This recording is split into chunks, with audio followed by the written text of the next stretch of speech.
Hello and welcome, my partners in crime, and as always I say that in the nicest possible way.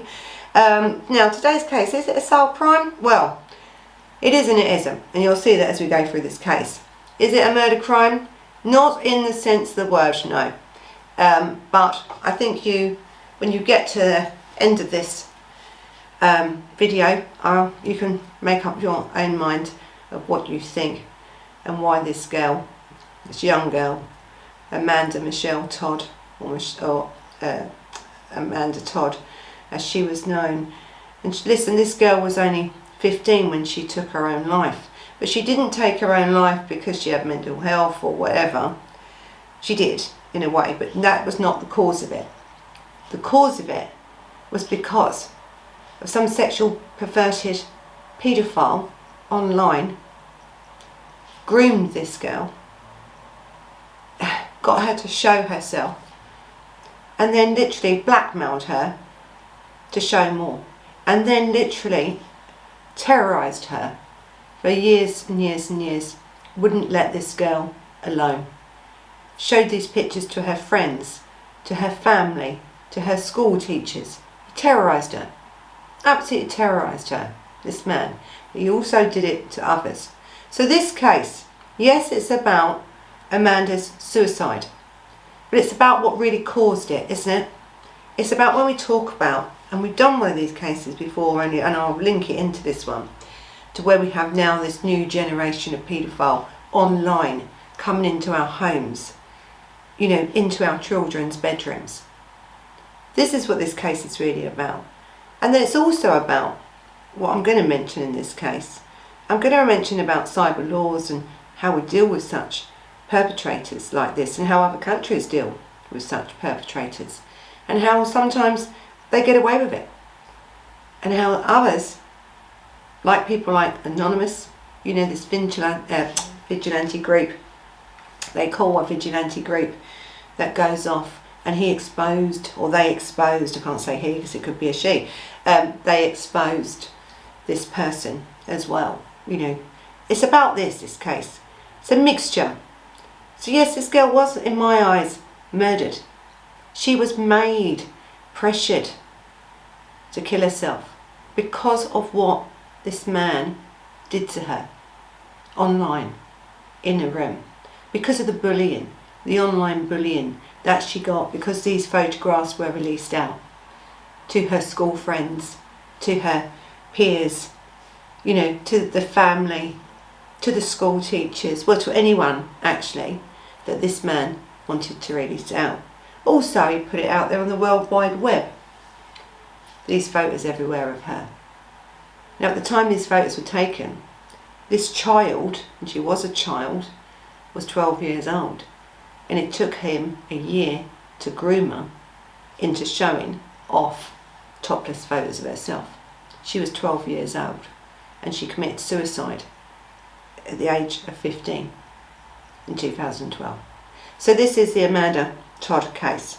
Now, Amanda was born in, I think, November 27th, 1996, very young girl, and she took her own life on the 10th of October 2012. And as I said, she was 15 at the time of her death. She was a student, and she was, you know, in school at the time, I think, of some of this. I think she was in year 9 or 10 when she took her own life. And she took her own life by hanging herself. Terrible, really. And I think it was Coquitlam in British Columbia in Canada. This is where she comes from. I apologise to all my Canadian friends out there. You know, I'm no good with these. And but yeah, I think it's just outside Vancouver. Anyway. So on October 2012, Amanda Todd killed herself just 5 weeks, you see, after posting, and I'm going to show you a link to this video, this harrowing video detailing how she was bullied and how she was suffering.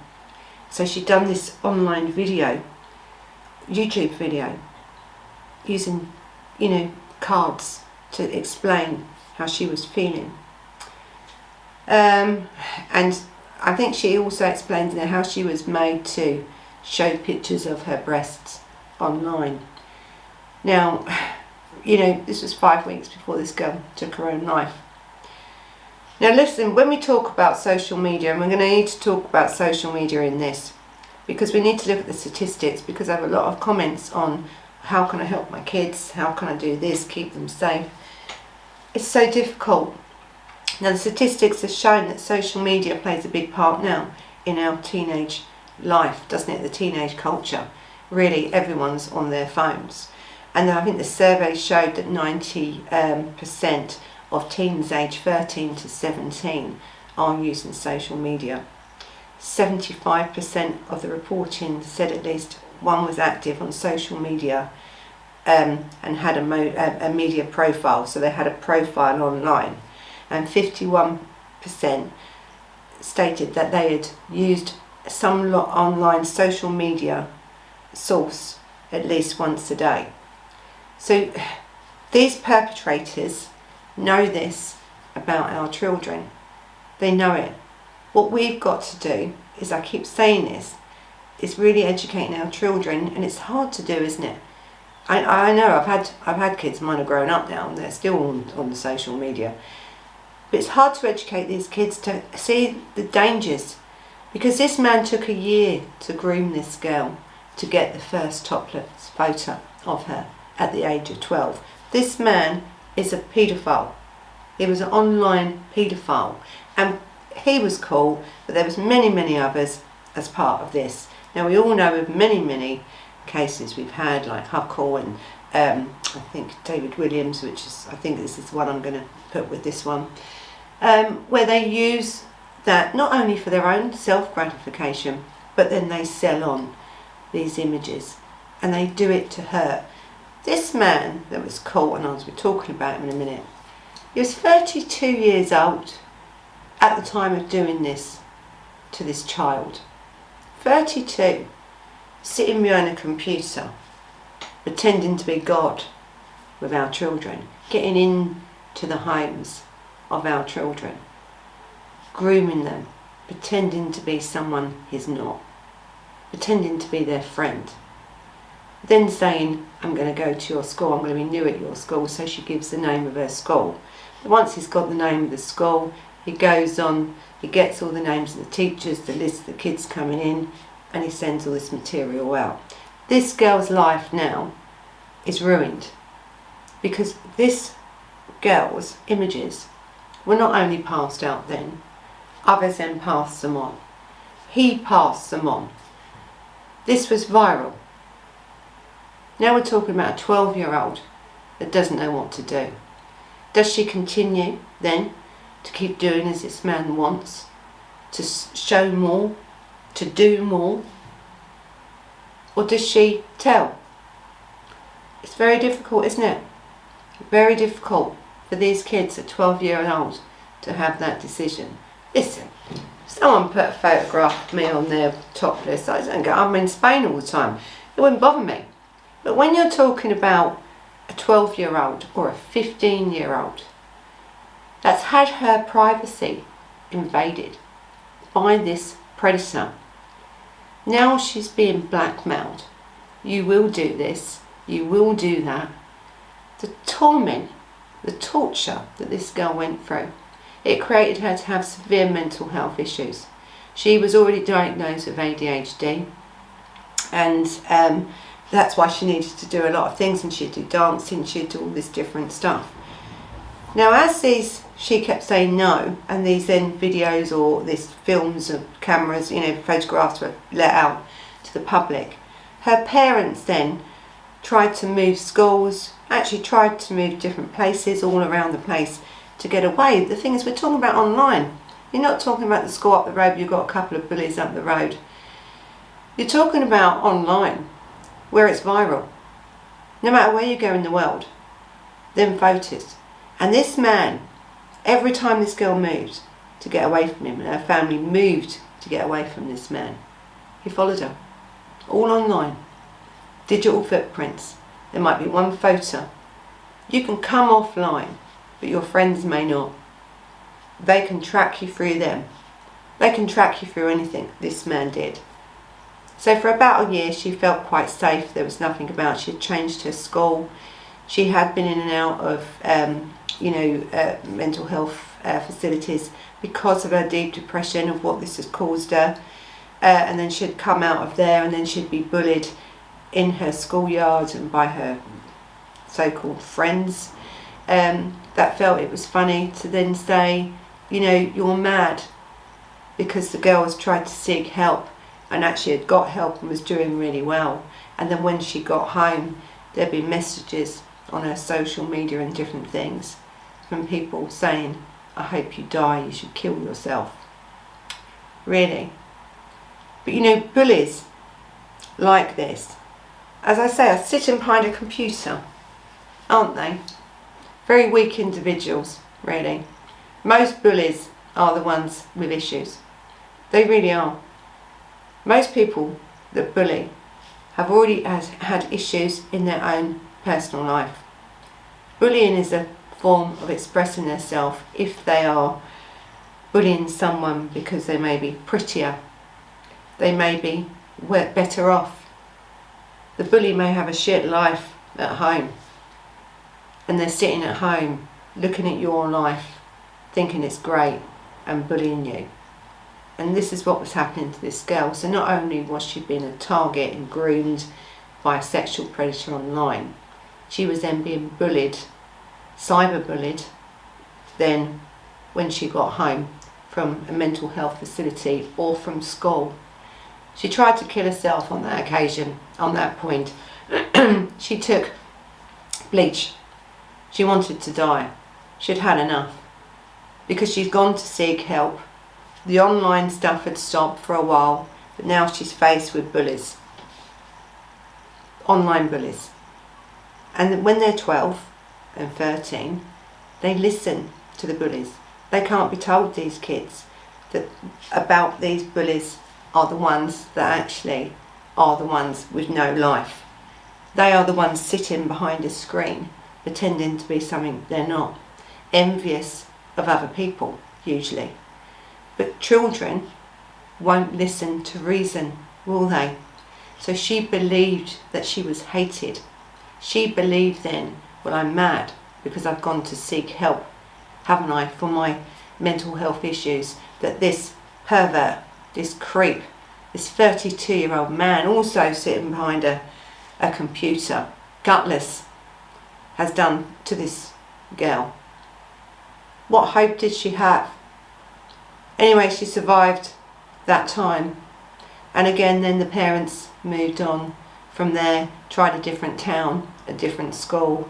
Things were going okay, and then who props up again but the 32-year-old perverted paedophile online. He's found her. He sent out all the photos again, everywhere, to everyone who may have even known her. People in the community, the schools, the teachers, the friends. It all starts again. It all starts again. Then she gets an email, you see, from someone she says she knew. And it was someone she knew, I think. And she ended up sleeping with this boy while his girlfriend was away. Because by this time this girl had some drink issues. She had low self-esteem. She had nothing. Now you've got someone, a boy, that probably realised that, took advantage of her, and then told the girlfriend that he'd slept with this 15-year-old girl. The girlfriend and some others then attacked her verbally, in person, also punching and beating her. She went home, and the next day she killed herself by hanging, because she was being attacked everywhere. No matter what her parents did, no matter what anyone else did, it wouldn't stop. It couldn't stop. And in the end, that's why she killed herself. So, yes, it's not murder, as we would call a straight out murder, is it? Is it manslaughter? Did he know what he was doing would do it? You know, you just don't know. The thing is with online cyber crime, there's so many different laws involved here. Now, this man, and now we're going to go into him, and I'll tell you a little bit about him. So after this suicide of Amanda, this young girl, the man was arrested. Now his name was at first kept hidden, right? Because for legal reasons, he actually come from Amsterdam. Now let's not think that she was the only one that he was doing this to. I think he was charged in the end with 39 different offences, and they were all men, girls and boys, different ages as well, all in different countries. And I think it was Canada, UK, US, some other countries as well he was in. So he didn't just keep his stuff local to Amsterdam and Europe. He was all over the place. And I think also on his computer he had 5,800 and odd different contacts for all the next targets and things that he could do the same to. Over 5,000, nearly 6,000 stuff. So we don't know how many he's done. I don't believe this man worked alone at all anyway. I don't. Anyway, at the time when this all come out and the newspapers were keeping his name quiet, you know, no one could report his name because he wasn't allowed. You know, the man has rights. You know, and it's their jurisdiction, isn't it? And when we talk about jurisdiction and we talk about cyber law, because this is a cyber crime, it comes under Computer Misuse Act, or it can come under lots of different things. It can come under the Fraud Act even. It can come under so many different things. And in other countries, it comes under different things. At the time, because he was, you know, from Europe, they have their own rules, and his name was protected. As he probably knew, it would be, because he was a citizen of Amsterdam and he would have known the laws there. And this is what happens to a lot of these people online when they sit behind their desks and then their computers abusing our children. They know the law as good as me and you do, really. So he was quite happy that his name wouldn't be put out there for many, many years, really. As if they could prosecute him at all, isn't it? Really, because he's in the Netherlands, she's in Canada. They found other stuff on his computer linking to all over the world, different crimes and stuff, and a lot of child pornography and different stuff like this, child abuse online, indecent images of children on there, on his thing. So listen, he is what he is. He is what he is. But he knew, or he thought he knew, that his name would never be out there, so his family would be protected, his life would be protected, he can go to court, and a few years down the line everyone would forget about this, wouldn't they? Well, that wasn't the case, you see, and it wasn't the case because of these people called Anonymous. Now, they are a group of people that are what they would call vigilantes, but we are talking about online crime. Now, with online crime, these sort of people were a little bit like me and you, but astonished really, I suppose, that this man not would get away with it, but it wouldn't be known, would it? Because he knew that. He knew he could sit there and abuse our children in his home and make them do things, blackmail them. You know, it's just terrible what this man did to people and what he made them do. Because his fear of getting caught was less, you see, because one, he was in a different country and they think they're behind their screens and they're never going to get caught. And the other thing is, he thought, well, if I get caught, they ain't going to name me. They love it, don't they? Now, this Anonymous, they are this vigilante group that heard this story. I think they was on a show. A show did it. I think, what was it called? The show. It was like the Daily Kappa show or something. It's a blog TV. Now, they showed it, and then Anonymous saw it. Now, no one knows who Anonymous is. We don't know, do we, who they are? But they're very, very good. I know what I do know about them is they're very, very good at hacking lots of stuff. And now they hacked into the accounts of the police and different things, I suppose, how they done it, to get his name, to find out all the information about this man. Everything. Literally everything. His date of birth, his home address, his name. Now, his name was, I think it's Aydin Coban, or Coban. And he, as I said, come from Europe, and he had been doing this for many, many years. Now, as I said to you, I don't believe he'd done it on his own, I don't. And I don't think that Anonymous knew, because if they could hack into them systems, they could hack into this man's computer. So listen, they released all his details, his name especially, and then there was a Facebook group set up, and who said he would never now sleep with his eyes closed, would he? Because now everyone knows who he is and what he's done. Now, there was a lot of controversy about this, because under the laws of Amsterdam, where he comes from, he could not be known for legal reasons, because that's how they do it there. But I think, I'd like to know what you think on this, to tell the truth, because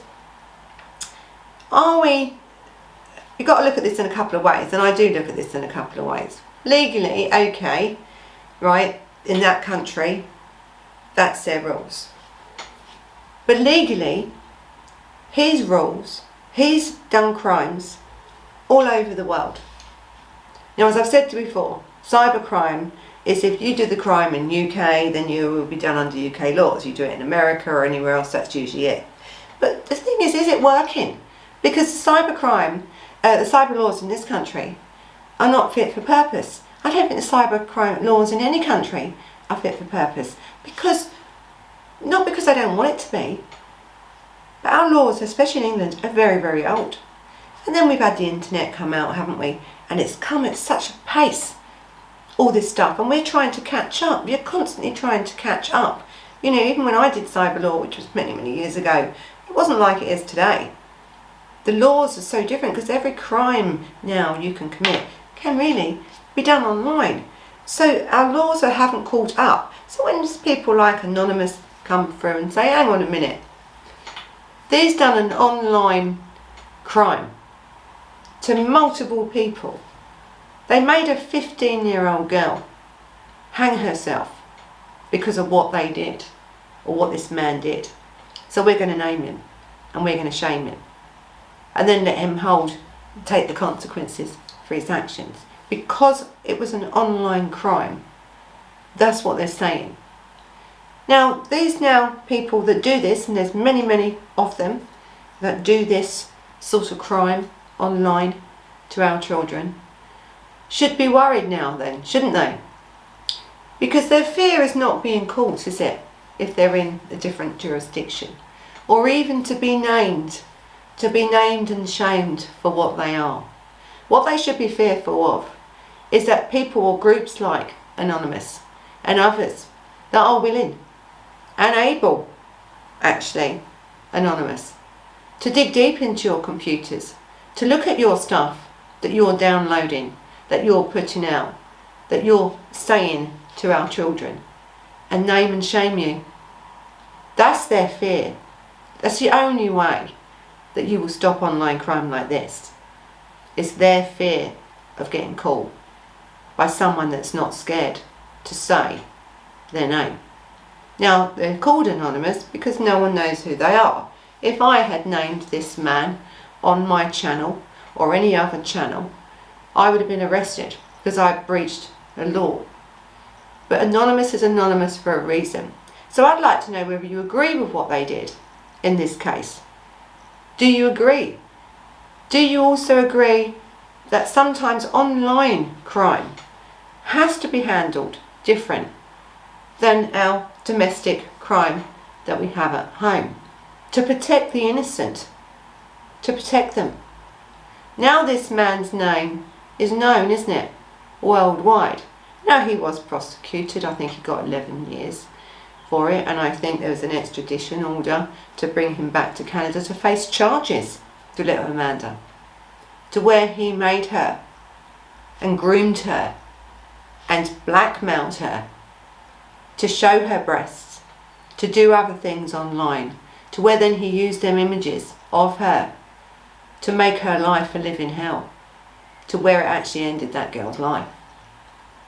You know, crimes like this annoy me, because these criminals think they're very clever. They really do. And they're not. Because there's always someone better going to be fighting the corner for the innocence of our children. There's always going to be someone. And sooner or later, as I've said it, and they never want to get caught, do they? Never want to get caught, because when they're caught, I'm innocent, didn't do it, you can't say my name. But we can't. But some people can. So they need to be worried. And let's hope, sorry, give it that. This is my opinion and my opinion only, not even a legal opinion, because it's not. If Anonymous continue to give out the names of people like this, then good for them. Because these people need to be stopped, because these crimes are getting worse and worse and worse. This was 2012, this girl. 2012. She was abused. A 12-year-old girl had groomed her for a year. 39 other people, apart from Amanda, had the same thing happen to them. 39.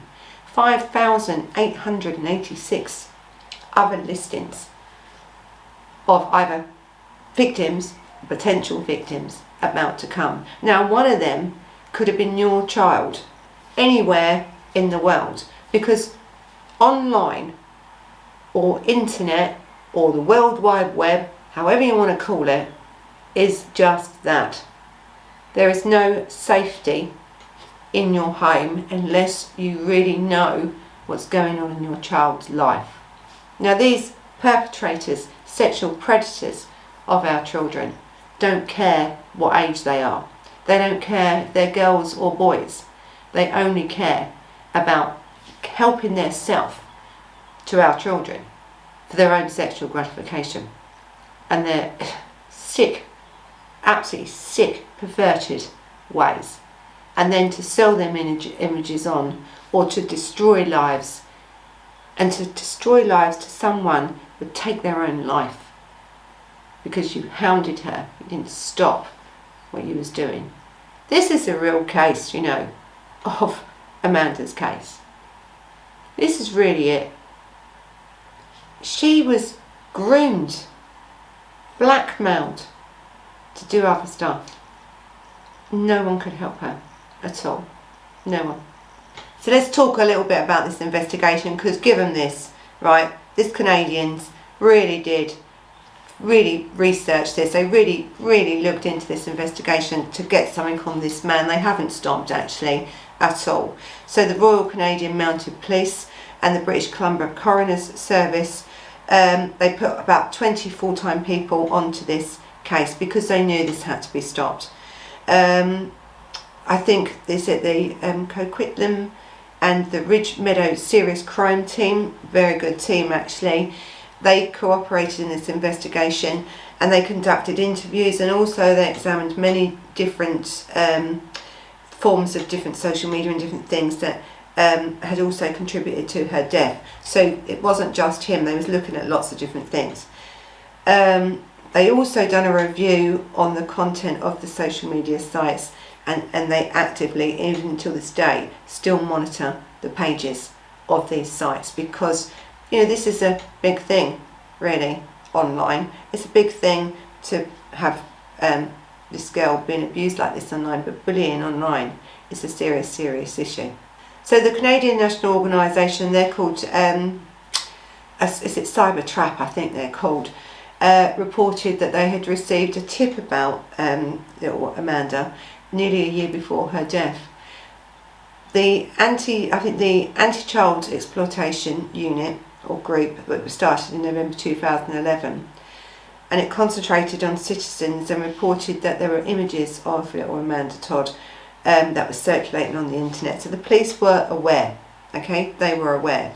Then this information was provided to law enforcement as well as the child welfare agencies. So any of this, at this point, any of these organisations, especially child welfare, could have stepped in.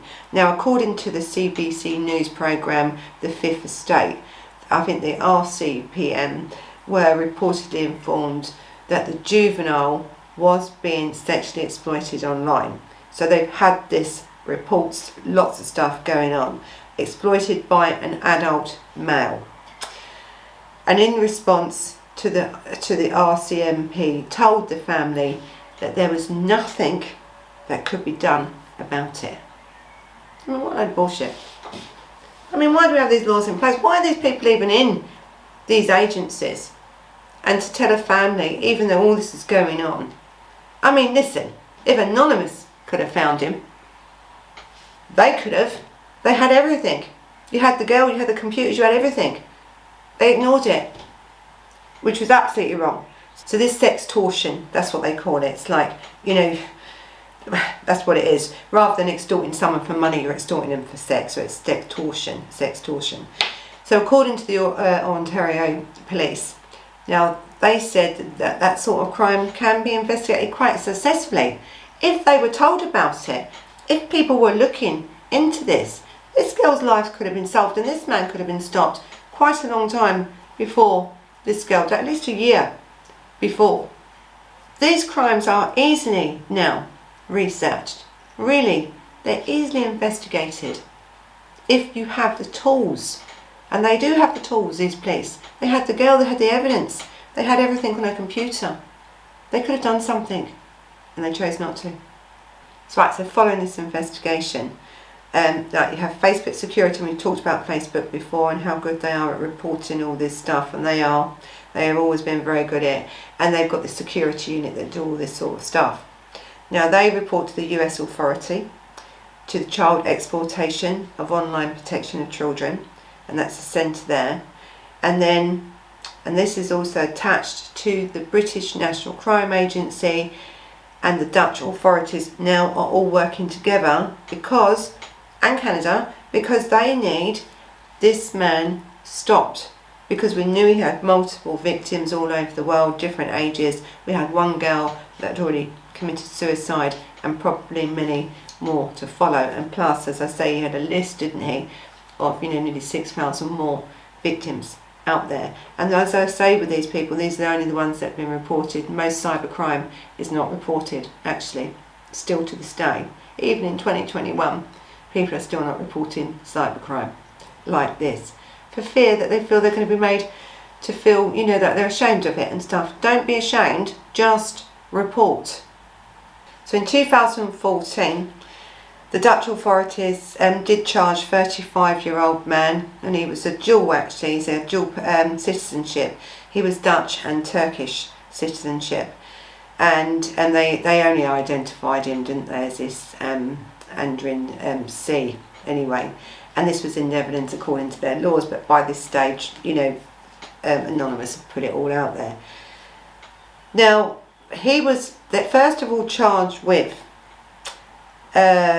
extortion, not sextortion, but extortion, but we call it sextortion, internet luring, criminal harassment, and possession and distribution of child, I don't like the word pornography, child indecent images. And also these were other charges, as well as the charges he faced against Amanda Todd. And they were both, as I said in this case, both male and female victims. Very young. I think on January 28, 2015, Coburn had written a letter. Of course, he has an open letter, proclaiming his innocence, because now everyone bloody knows what he is. Plus, he's going to prison. I think in the end he was sentenced to 11 years for that. He faced 72 counts or charges, I think, of sexual assault and extortion in the Netherlands on 39 victims and 34 young women and 5 men. Actually, in this country, as in Britain, Canada, Norway and United States, all over the place, really. Now, as always, a lot of the charges for the sexual images were dropped. Don't know why, but they did charge him, I think, the Dutch with, I think he was convicted and sentenced, actually, for internet fraud, blackmail, and faced 5 separate charges in Canada. And I think then they put in to have him extradited. He was extradited to Canada, and I think he was in the Supreme Court there. Now, up until now, again, there's a hold on anything we can say about that case. It's been dealt with, I think, now. There is nothing else we can say on this case, why it's been dealt with in Canada. And Canada will release out its findings and on what's happened. There's been a publicity block on that. That's the law in Canada, and to tell the truth, what they don't want in Canada is anything to destroy this case, to let this man go free. They want to prosecute him for something to do with the Amanda Todd suicide. And he needs to be prosecuted. These people need to be shown this isn't acceptable behaviour. And I think they also need to be shown that if you're going to do an online crime, then sometimes maybe, you know, if you want to go worldwide and viral with your videos and God knows what else, maybe people like Anonymous will go worldwide and viral with information about you. Now maybe that may stop you attacking our children.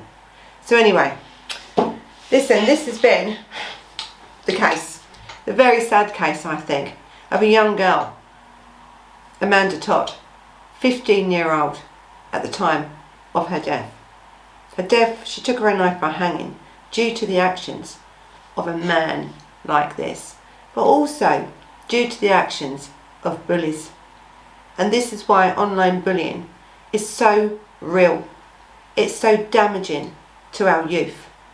So if you need any help on online bullying or any sort of bullying, I'm going to put some links in here, and there's links I think already, and where I've used references and stuff, and you'll find them in there. And listen, no one should be bullied. No one, and no one should be allowed to be groomed like this online, abused like this online, and then, you know, no one to help her, and she commits suicide. Her parents tried everything. What a terrible loss, really. What a terrible case this is when you think about it. This poor young girl. So let's not forget Amanda Todd. Look at her video. I think it's 9 minutes long.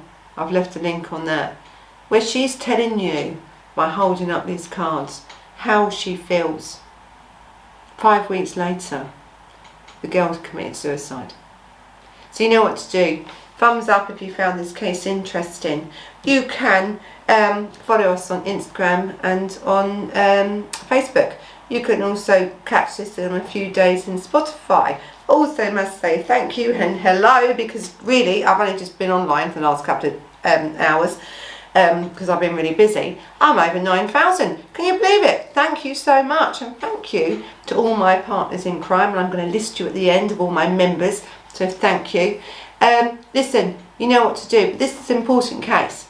I'd love to hear your thoughts on this case. I'd love to hear your thoughts on people like Anonymous, people that's trying to do something, because we need to do something here to stop this going on. So take care of yourself and take care of your kids. So until the next time, bye bye.